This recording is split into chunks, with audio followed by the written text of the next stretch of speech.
support the Senator Schumer stance that change is needed?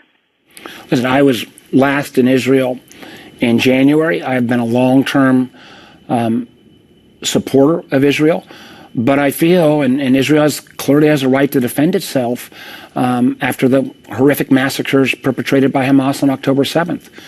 But I am concerned that with 30,000 Palestinians killed, and that number rising every day, with the level of settler violence in the West Bank, and the fact that it does not appear that Prime Minister Netanyahu is anxious in trying to allow humanitarian aid into the Palestinians.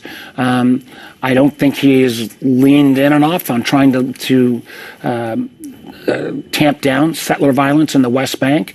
We're now in the holy month of Ramadan for Muslims around the world, and the possibility of this war erupting not just in Gaza, but potentially in the West Bank or potentially in the north of Israel with its border with Lebanon is huge. And I think in many ways Prime Minister Netanyahu has been disrespectful in terms of his treatment of Secretary Blinken, who has made a number of appeals. And I'll just say this. Prime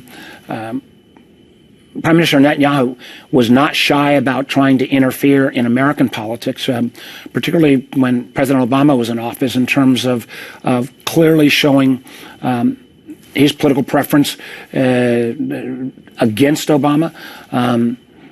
Israel will make its own decision on who its leadership ought to be, but everything I've seen in terms of polls coming out of Israel shows that if an election were held, I don't think Prime Minister Netanyahu would be returned to power.